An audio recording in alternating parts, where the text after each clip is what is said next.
자, 우리는 이제 사도행전 14장으로 넘어가는데요. 본격적인 이방 선교의 문이 활짝 열립니다. 13장에 교회가 금식하고 기도하며 바나바와 바울을 선교사로 파송합니다. 그리고 14장부터 이제 파송된 이 바울과 바나바의 선교의 사역이 시작이 돼요. 그러면서 이방 선교의 문이 활짝 열리게 됩니다. 바울은 1차, 2차, 3차의 선교 여행을 하게 되는데요. 사실 갈릴리에서 시작됐던 예수와 예수의 제자들로 인해서 그 전 세계로 퍼져나가는 그 출발점은 사도행전 2장이죠. 오순절에 마가의 다락방에 마셔서 12명의 제자가 120명으로, 그리고 그 120명에서 하루에 3,000명이, 그리고 5,000명이 예수 믿는 역사가 일어납니다. 이렇게 수적인 이렇게 성장이 일어나죠. 그런데 사도행전 1장 8절을 보면 땅끝까지 이르러내 정인이 되리라. 땅끝. 그래서 지명이 나옵니다. 이 사도행전에는 지명이 많이 나오는데 바울이 복음을 들고 거쳐간 지역들입니다. 그래서 안디옥에서 시작하여서 복음은 서쪽을 향해서 계속 갑니다. 바울과 바나바는 구브로라고 하는 섬에서 북쪽의 본토 내륙으로 들어가서 이동해서 비시디아 안디옥의 도시들, 그리고 루스드라, 그리고 더베라는 지역에 교회를 세웁니다. 자, 이런 도시들은 오늘날 트르키예 지역의 남동부 지역에 속합니다. 이 버가에서 비시디아 안디옥으로 가는 길은 굉장히 험난했습니다. 이 바울과 바나바가 넘은 이 타우로스 산맥은 해발 3,000m가 넘는 험악한 산맥이었습니다. 오늘날 자동차로도 다니기 어려운 길을 바울은 능선과 계곡을 따라 오르내리면서 복음을 전한 것이죠. 도로가 잘 닦여 있거나 통신수단이 잘 되어 있는 오늘날과는 너무도 거리가 먼 것입니다. 도시와 도시 간에 길이 없어요. 동네와 동네도, 우리도 100여 년 전에 그랬지 않습니까? 데이비스 선교사가 부산까지, 인천에서 부산까지 내려오는데 6개월이 걸린 거잖아요. 그러면서 온갖 어려움을 겪고 있는 것입니다. 그러니까 이 복음이 나라를 넘어서는 것, 또 문화를 넘어서는 것, 인종을 넘어서는 것, 이거 쉬운 게 아닙니다. 오늘 요즘처럼 이렇게 교통수단이 잘 되어 있는, 요즘 우리는 단기 선교도 비행기 타고 갑니다. 그때는 비행기가 없었습니다. 요즘은 길을 잃으면 GPS가 다 있습니다. 어디든지 갈 수가 있습니다. 그런데 요즘은 이 1세기는 그런 게 전혀 없었습니다. 이방에 선교를 한다는 것, 오늘 이방 땅에 이 복음이 전거돼서 오늘 우리가 복음을 들었다는 것은 놀라운 것입니다. 13장 13절로 14절에 보면 바울과 및 동행하는 사람들이 바보에서 배 타고 밤빌리아에 있는 버가에 이르니 요한은 그들에게서 떠나 예루살렘으로 돌아가고 그들은 버가에서 더 나아가 비시디아 안디옥에 이르러 안식일에 해당에 들어가 앉으니라. 또 14장 6절로 7절에 그들이 알고 도망하여 루가오니아의 두 성 루스드라와 더베와 그 근방으로 가서 거기서 복음을 전하니라. 누가는 바울의 선교 일정을 짧게 소개하고 있을 뿐입니다. 그러나 매우 위험한 여정들이었습니다. 그럼에도 불구하고 바울과 일행들이 가는 곳마다 복음을 전했고, 복음을 전할 때 두 가지 반응이 나타납니다. 1절에 보니까 이 이고니온에서 두 사도가 함께 유대인의 회당에 들어가 말하니 유대와 헬라의 허다한 무리가 믿더라 그랬습니다. 말씀을 듣고 허다한 무리들이 믿음으로 반응했다는 거예요. 4절에 보니까 그 시내의 무리가 나뉘어 유대인을 따르는 자도 있고 두 사도를 따르는 자도 있는지라 그랬습니다. 둘로 쫙 나누어졌습니다. 복음이 전해질 때 둘로 갈라져요. 복음을 듣고 반응하는 사람이 있고 거부하는 사람들이 있었습니다.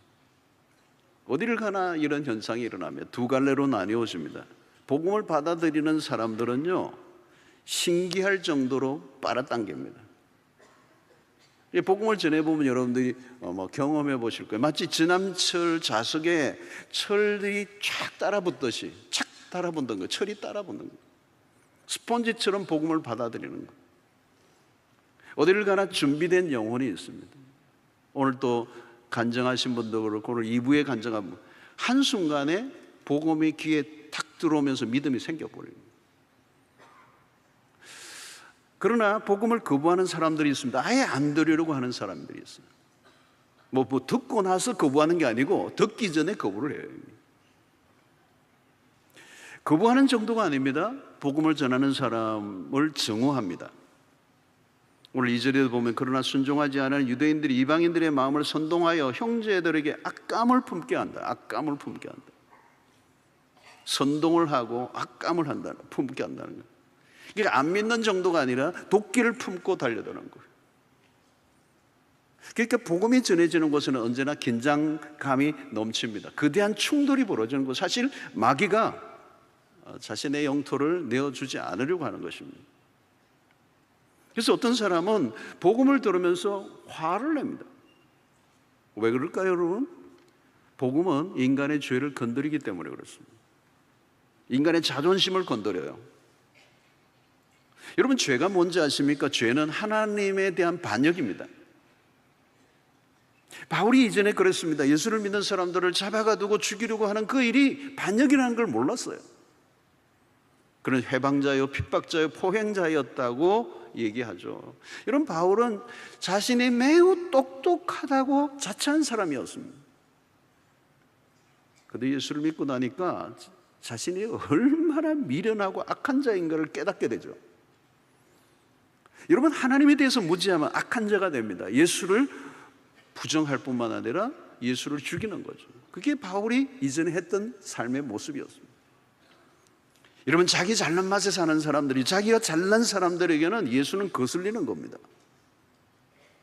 그래서 복음 전파의 과정을 보면 어디를 가나 두 가지 반응이 일어나는 겁니다. 그런데 이것을 가르는 결정적인 게 뭐냐? 믿음이 모든 걸 갈라놓습니다. 믿음으로 복음을 받아들이는 사람은요, 눈이 열리는 겁니다. 하나님이 보여요. 하나님이 느껴져요. 하나님의 사랑이 느껴지고 하나님의 말씀이 눈에 들어오고 하나님의 말씀이 그냥 꿀송이 같이 착착 따라붙는 역사가 일어납니다. 말씀에 대한 거부감이 없습니다. 그리고 그 믿음이 들어오는 순간 하나님 앞에서 아주 고분고분해지는 것입니다. 그러나 믿지 않으려고 하는 자는요, 눈빛부터가 달라요. 살벌해요. 귀를 꽉 막고 있는 것이죠. 복음에 대한 강한 거부와 반항을 하는 것입니다. 여러분, 믿음이 얼마나 중요한지 모릅니다. 오늘 또 여러분들에게 믿음이 있어서 우리가 복음을 받아들이고 오늘 또 이 자리에 앉아 있는 줄로 믿습니다. 믿음이 있으니까 성경이 읽혀지잖아요. 믿음이 있으니까 말씀이 그대로 다 받아들여지는 거예요. 그러니까 믿음이 자라가는 것입니다. 자, 그런데 이 복음을 전하고자 할 때 이 복음에 거칠게 반응하는 사람들에 의해서 복음을 전하는 자들이 혹독한 고난을 받게 됩니다. 미워하는 정도가 아니라 경멸하고 증오심을 드러냅니다. 5절에 보니까 이방인과 유대인과 그 관리들이 두 사도를 모욕하며 돌로 치려고 달려드니 19절에 유대인들이 안디옥과 이고니온에서 와서 무리를 충동하니 그들이 돌로 바울을 쳐서 죽은 줄로 알고 시외로 끌어내치니라 그랬어요. 바울은 유대인들의 표적이 되었습니다. 유대인들 입장에서 보면 바울은 반역자였어요. 배반자죠. 그래서 유대인들이 사람들을 돈으로 매수하여 바울을 죽이려고 했습니다. 그래서 바울을 향하여 돌을 던졌는데 얼마나 던졌는지 돌무더기에 그냥 쌓여서 죽은 거예요. 죽었다고 생각하고 바깥에 성 밖으로 내쳐버렸습니다.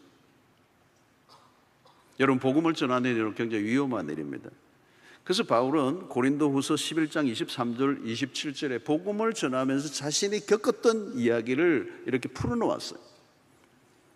그들이 그리스도의 일꾼이냐 정신없는 말을 하거니와 나는 더욱 그러하도다. 내가 수고를 넘치도록 하고 옥에 갇히기도 더 많이 하고 매도 수없이 맞고 여러 번 죽을 뻔하였으니 유대인들에게 40에 하나 감한 매를 5번 맞았으며 3번 태장으로 맞고 1번 돌로 맞고 3번 파선하고 일주야를 깊은 바다에서 지냈으며 여러 번 여행하면서 강의 위험과 강도의 위험과 동족의 위험과 이방인의 위험과 시내의 위험과 광야의 위험과 바다의 위험과 거짓 형제 중의 위험을 당하고 또 수고하며 애쓰고 여러 번 자지 못하고 줄이며 목마르고 여러 번 굶고 춥고 헐벗어노라.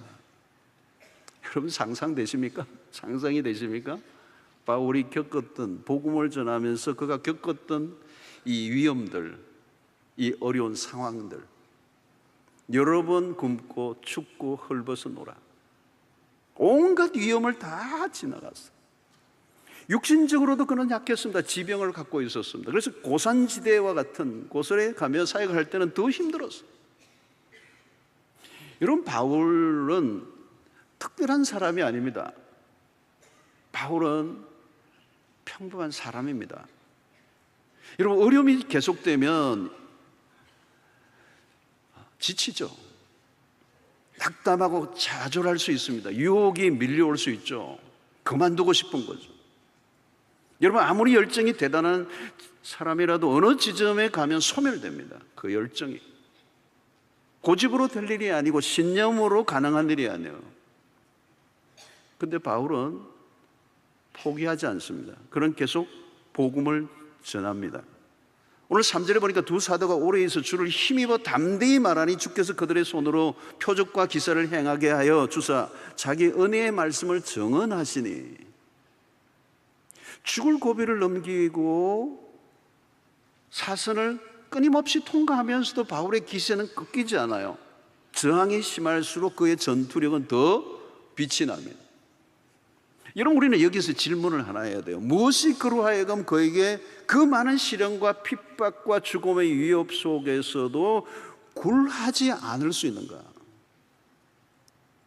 여러분, 그는 유대인 중에 유대인이었고 바리새인 중에 바리새인이었습니다. 예수를 믿는 사람들을 잡아가두고 죽이는 일에 앞장을 섰던 그가 어떻게 이렇게 돌변할 수가 있습니까?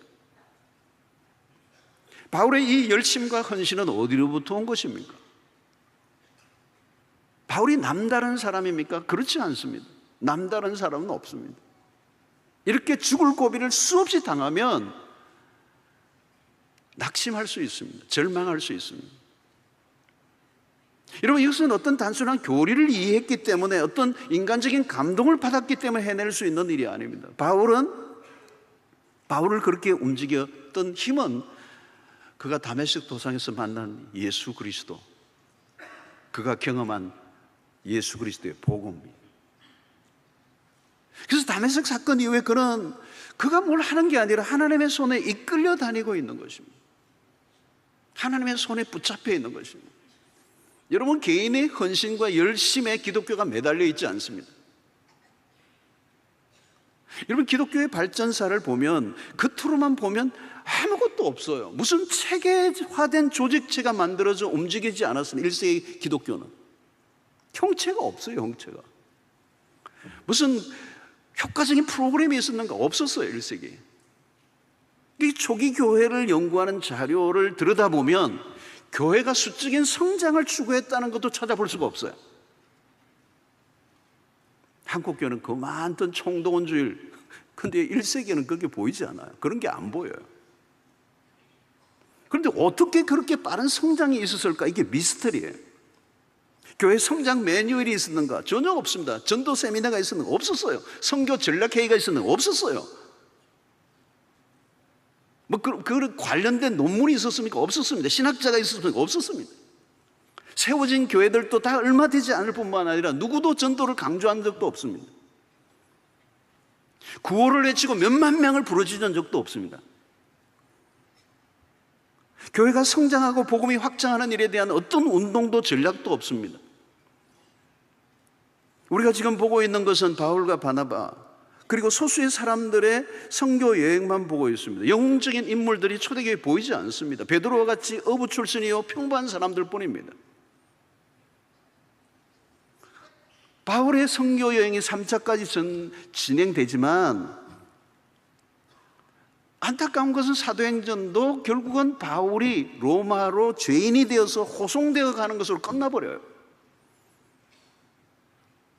그게 처음 출발에는 굉장했잖아요. 3,000명, 5,000명 막 예수 믿는 사람들이 늘어나게 얼마나 대단합니까? 그러면 그 여슬을 몰고 가서 이 사도행전 28장 되면 어마어마한 사건이 벌어져야 되는데 바울 사도가 죄인이 되어서 로마의 재판을 받게 해서 호송되어 가는 것으로 이 사도행전은 끝나버려요. 아쉬운 엔딩이에요. 엔딩. 자, 그런데 여러분, 바울의 활동은 사도행전으로 멈추는 것 같지만 성령의 역할은 멈추지 않습니다.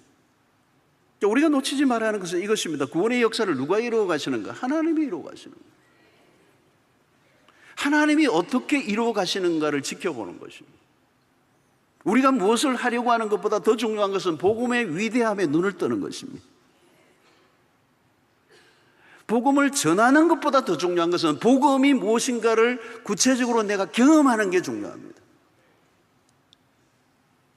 그 복음이 얼마나 황홀한 것이고 그 복음이 얼마나 광의로운 것인가를 깨닫는 것입니다. 복음을 한번 제대로만 경험하면 그 복음 안에서 우리 이끌어내는 힘이, 괴력이 나오는 것입니다. 여러분, 지금 생명과 맞바꾸어도 후회하지 않을 만한 확신이 바울 안에 있는 거거든요. 그래서 바울과 바나바는 반대와 저항에도 후퇴하지 않습니다. 그게 초대교회 그리스도인들의 삶의 모습이었다는 거예요. 13장 51절로 두 사람이 그들을 향하여 발에 티끌을 떨어버리고 이고니온으로, 복음을 거부하고 받아들이지 않으면 다른 곳으로 떠난 것이죠. 계속 이동하고 핍박하는 그들의 일상이었습니다.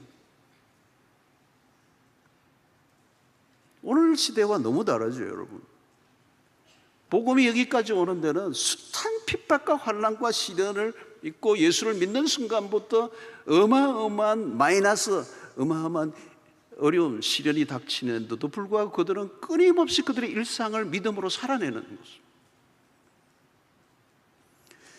마태복음 10장 23절로 이 동네에서 너희를 박해하거든 저 동네로 피하라. 내가 진실로 너희에게 이르노니 이스라엘의 모든 동네를 다 다니지 못하여서 인자가 오리라. 환대받지 못하는 모습이 보이잖아요. 14장 22절을 보니까 제자들의 마음을 굳게 하여 이 믿음에 머물러 있으라 권하고 또 우리가 하나님의 나라에 들어가려면 많은 환난을 겪어야 할 것이라 하고 그랬습니다. 환난이 이미 예고되어 있는 것이죠.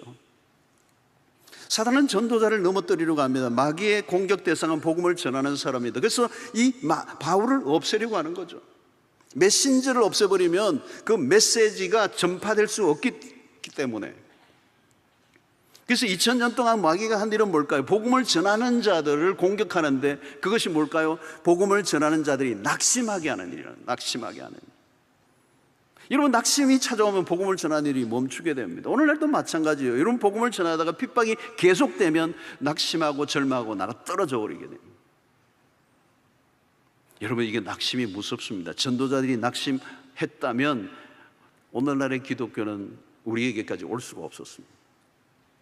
핍박이 있을지라도 그 속에서 복음을 받아들이는 사람들이 반드시 있기 때문에 낙심하지 않고 그 마귀의 파상 공세를 당해도 두려워하거나 낙심하지 않고 계속해서 복음을 전하는 일이 있었다는 것입니다. 여러분, 반대에 계속 부딪히고 열매는 없고 그러면 낙심하게 되는 겁니다. 이러다가 끝나는 것 아니냐. 여러분, 우리가 이 밭의 비유를 할 때 이 길가밭과 돌짝밭이 있습니다. 거기에는 아무리 뿌려줘도 열매가 없습니다. 수고를 하지만 열매를 거두지 못할 때가 있거든요.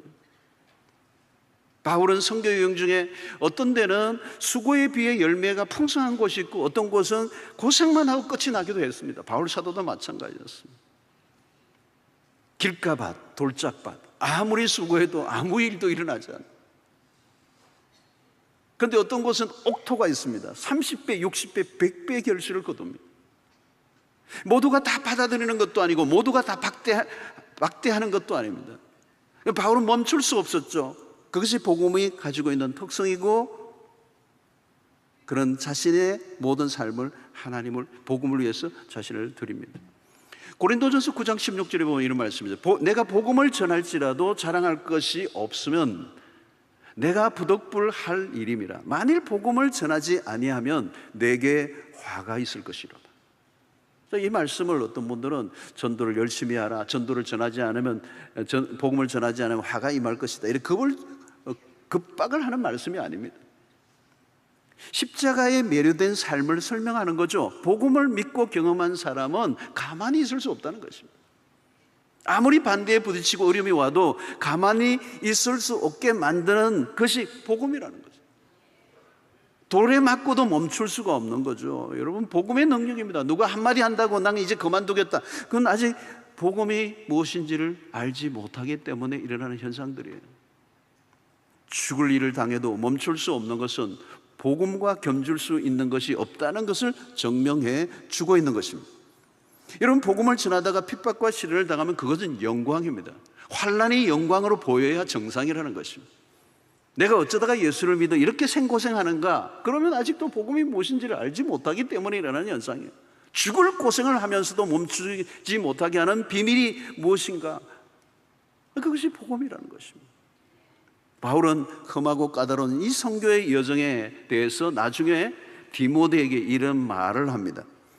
디모데서 3장 11절에 보니까 박해를 받음과 고난과 또한 안디옥과 이고니온과 루스드라에서 당한 일과 어떠한 박해를 받은 것을 내가 과연 보고 알았거니와 주께서 이 모든 것 가운데서 나를 건지셨느니라 그랬어요. 바울은 죽을 고비를 숱하게 넘겼습니다. 돌에 맞아 죽을 뻔한 사건이 대표적인 일이에요. 모두가 죽었다고 한 것이죠. 그런데 기적이 일어났어요. 거의 죽게 되었는데 몇 시간 후에 털털 털고 일어났어요. 그 이튿날에는 약 50km의 먼 길을 걸어가서 전도 여행을 하는 바울을 보게 됩니다. 하나님의 손길이 아니면 죽어도 몇 번 죽었습니다. 그러나 고난 가운데서 하나님이 그를 건져주신 거죠. 하나님이 살려주셨습니다. 그런 일이 한두 번이 아닙니다. 하나님은 복음의 증인들을 그대로 내버려 두지 않습니다. 복음이 귀하기 때문에 복음을 전하는 사람도 귀중히 다루시는 거죠. 하나님은 우리가 위험한 일을 만나지 않거나 시련을 당하지 않게 하는 것이 아니라 환난 중에도 우리를 도우시고 환난 중에 위로하시고 낙심하지 않게 하시고 복음을 끝까지 전하도록 이끌어 주시는 것입니다. 자, 복음을 전할 때 또 어떤 일이 나요? 표적과 기사가 일어납니다. 오늘 14장에는 루스드라의 기적이 일어납니다. 걷지 못하던 사람들이 예수님이 이 바울이 한마디 하는데 일어나 걸으라 할 때 벌떡 일어났습니다. 3장에 일어난 사건과 유사해요. 이 베드로가 날 때부터 걷지 못한 사람을 향하여 예수의 이름으로 일어나 걸으라 할 때 일어난 것과 같은 사건. 3장에서는 베드로가 했다면 오늘 14장에서는 바울이 선포한 것입니다. 그것밖에 차이가 없습니다. 하나님의 종들에게 하나님의 능력을 입혀서 복음을 전하게 하신 거죠. 그래서 오직 성령이 너희에게 임하시면 너희가 권능을 받고 오라고 하는 이 권능, 이 파워, 기적을 주셨어요. 바울의 한마디로 일어서지 못한 자가 벌떡 일어나는 역사가 일어났어요. 그 기적을 통하여 어떻게 해요? 복음의 문을 열어주시고 그 기적을 통하여 복음을 전하는 자를 격려하시는 하나님의 모습을 우리에게 보여주고 있습니다. 자, 이러면서 복음은 계속 퍼져나가요. 그래서 사도행전 13장 48절로 49절로 보면 이방인들이 듣고 기뻐하며 하나님의 말씀을 찬송하며 영생을 주시기로 작정한 자는 다 믿더라. 주의 말씀이 그 지방에 두루 퍼지니라 그랬습니다. 여러분, 복음은 계속 퍼져나갑니다. 아무도 막을 수 없다는 것입니다. 이걸 누가 하시는 거죠? 하나님이 하시는 겁니다. 하나님이 그 복음을 모든 문화와 인종을 뛰어넘어 증거되게 하셨다는 거예요. 설명이 안 되는 거예요, 사실은. 그래서 앨런 클라이드라고 하는 사람이 지은 초기 교회와 인내의 발효라는 이 책이 있습니다. 좀 두꺼운 책인데 그 책에서 독일의 신학자인 표현을 빌려서 교회의 성장을 발효의 과정으로 비유를 해서 발효, 이 떡이나 누룩이 발효되는 과정. 기독교의 성장은 뭐와 같은가?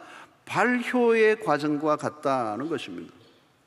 이 발효하는 이렇게 빵 같은 데 발효가 될 때 말이죠, 이 발효는 사실 그 과정은 잘 안 보여요. 그걸 눈으로, 육안으로는 보이지가 않잖아요. 인간의 이해를 넘어선 방식으로 일어난다는 거죠. 이 발효라고 하는 것은 오묘하게 서로 합력하여 작용하는 미생물들의 신비하고 부글거리는 생명력이라는, 말이 좀 약간 띵하나요? 서로 연합하여 작용하는 미생물들의 신비하고 부글거리는 생명력. 눈으로는 볼 수 없지만 발효는 일어나고 있고 그것은 끓어오르고 있다. 그 발효는 누군가에 의해서 통제되지 않는다. 조율되지도 않고 예측되지도 않고 멈출 수도 없는 것처럼 보인다는 거예요. 발효는 자발적으로 일어나는 것이고 때때로는 여러 요소들이 섞여 상승작용을 일으킨다. 발효는 외견상으로는 아무 일도 일어나는 것처럼 보이지 않지만 점진적으로 변화된다. 그리고 그 안에서 상승작용이 일어나고 그 안에 엄청난 에너지가 발생된다. 여러분, 이게 기독교를 표현하는 한 학자의 얘기예요. 기독교는 미미하게 보였습니다. 1세기의 로마 제국의 입장에서 보면 그리스도인들은 특별하게 보여진 게 하나도 없었어요. 그냥 변방에 아주 소수의 미미한 약간 사이비 같은 그런 분위기였단 말이에요. 근데도 불구하고 초대교회 성도들에게 있어 뚜렷한 게 하나 있었는데 그게 뭐냐면 인내라는 거예요. 인내. 그래서 로마서 5장 3절 4절에 바울이 놀라운 얘기를 합니다. 다만 이뿐 아니라 우리가 환난 중에도 즐거워하나니. 1세기 그리스도인들은 모두가 예수를 믿는 순간 환난이 그냥 찾아온 거예요.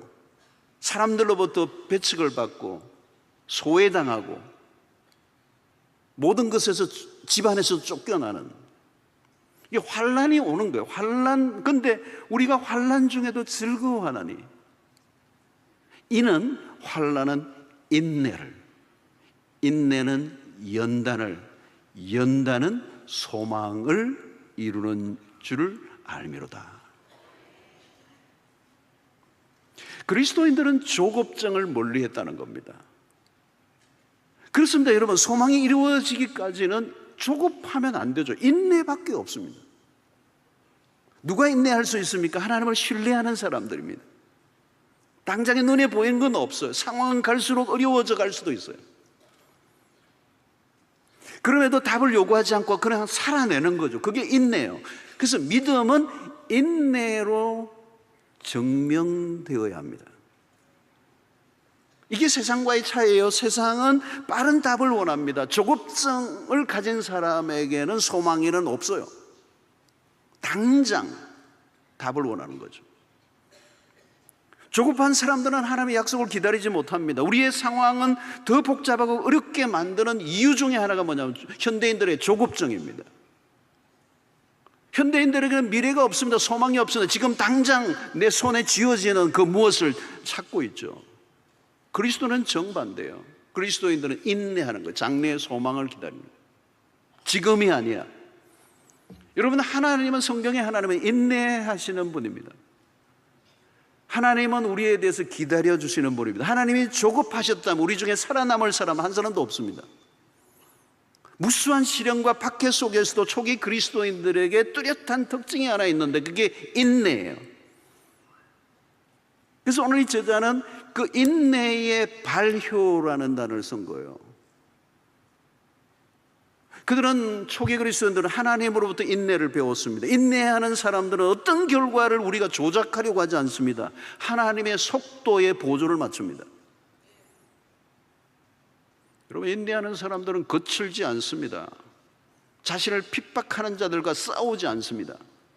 산상수훈이, 여러분, 그 인내의 개념이 없으면 산상수훈은 이해가 되지 않습니다. 오른뺨을 치는데 어떻게 왼뺨을 돌려댑니까?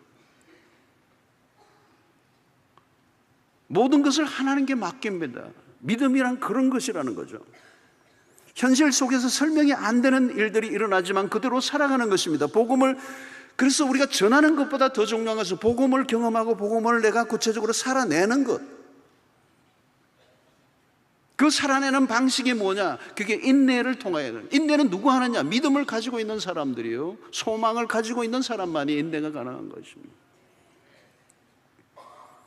특별히 우리가 복음을 전할 때도 마찬가지예요. 힘으로 하려고 하면 안 됩니다. 서구 기독교가 정복의 방식으로 선교한 면이 많습니다. 그 거대한 제국주의의 힘과 함께 선교가 같이 왔던 적이 많아요. 힘으로 이런 선교나 방식은 후유증을 앓게 되는 겁니다.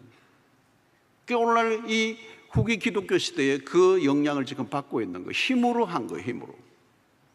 우리가 힘을 쌓고 힘으로 무엇인가 이루고 하는 것은 세상의 방식이고, 우리에게 그렇다면 인내는 필요하지 않습니다. 그런데 오늘 1세기 그리스도인들은 인내하는 삶을 통해 시련과 핍박 속에서도 인내하는 모습을 세상 사람들이 볼 때 처음에는 이해가 안 되는 모습이죠. 그런데 결국은 그 인내하는 모습이 이교도들에게 큰 메시지가 되었다는 거예요.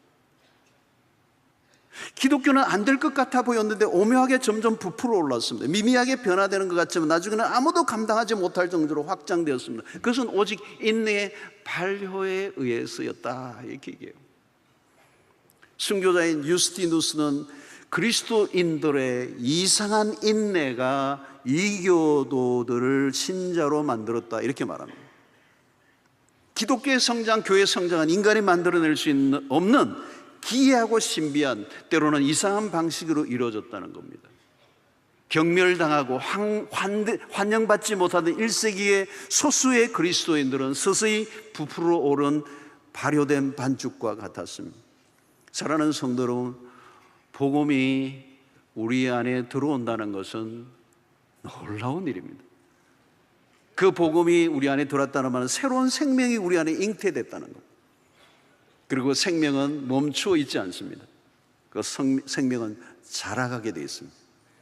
생명은 뿌리를 내리게 되고, 그 생명은 가지를 내게 되고, 그 생명 안에서 열매를 맺게 되고, 그 열매가 또 다른 나무를 만들어내는 번성케 되는 에스겔의 환상이 일어나는 것입니다. 사랑하는 성도 여러분, 오늘 이 세례식도 있는 오늘 이 귀한 날, 우리가 예수 그리스도의 피 묻은 십자가의 복음을 정확하게 이해하고 깨닫고 그 복음을 그대로 삶 속에 살아내는 힘의 근원이 된다면 그 안에 놀라운 기적이 일어납니다. 하나님의 약속을 바라보며 주어진 현실이 어떠하든 믿음으로 하루하루를 묵묵히 살아내는 것, 때로는 내 생각과 내 뜻대로 돌아가지 않아도 장래장차 이루어질 하나님의 그 소망을 바라보며 오늘 우리에게 주어진 이 복음을 끌어안고 믿음으로 인내하며 살아갈 때 약속된 구원의 날이 반드시 우리에게 주어지는 날이 오게 될 줄로 믿습니다. 오늘 추수감사절이죠. 감사할 게 참 많아요. 감사가 넘칩니다. 그러나 무엇보다도 복음에 대한 감사가 있어야 돼요. 140년 전에 복음의 불모지였던 이 땅, 어둠의 땅, 흑암의 땅, 예수 예자도 알 수 없었던 이 민족에게 복음이 들어왔어요.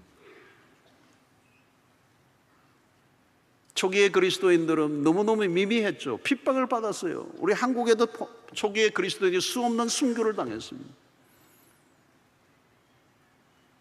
그러나 그 복음이 오늘 이 민족 가운데 역사하셔서 세계사의 독특한 민족으로 오늘 우리 민족을 사용하시고, 오늘 또 힘들고 어려운, 인간적으로 보면 아무것도 될 것 같아 보이지 않는 이 민족 가운데서 여전히 복음을 가슴에 품은, 그 복음을 가지고 믿음으로 살아내는 사람들이 있기 때문에 주께서 이 나라를 지키시고 앞으로도 인도해 주실 줄로 믿습니다. 복음이 우리에게까지 닿게 하고 그 복음에 믿음으로 반응하고 구원을 얻게 하신 이 은혜에 감격하는 여러분들 되시기를 바라고, 하나님은 오늘 또 쉬지 않고 그 복음을 통하여 구원을 이루어 가시는 위대한 일을 행하고 계십니다. 그 위대한 일에 우리를 동참시켜 주시고 우리를 불러주시고 또 우리를 통하여 또 다른 사람들에게 복음을 전하는 이 선교의 계절을 허락하신 하나님께 감사하고, 오늘도 우리 선교지에 갔다 오신 분의 간증을 오늘 오전에도 들었는데 놀라운 기적들을 체험해서 실제적으로 기적을 체험하고 오신 얘기들을 들었어요. 사랑하는 성도 여러분, 오늘 이 마지막 날에 우리에게 이 복음을 알게 하신 것에 감사하고 복음으로 살아내는 그 은혜가 여러분들에게 있게 되기를 축원합니다. 때로는 내 생각과 뜻대로 돌아가지 않아도 이 믿음의 인내를 통하여 그 인내가 발효되면 그것이 상성장을 일으키고 한 개인의 삶을 바꾸어 놓을 뿐만 아니라 그 가정을 바꾸어 놓고 그리고 민족을 바꾸어 놓고 세계를 바꾸어 놓는 역사가 복음의 능력에 있는 줄로 믿습니다. 기도하겠습니다. 하나님 아버지,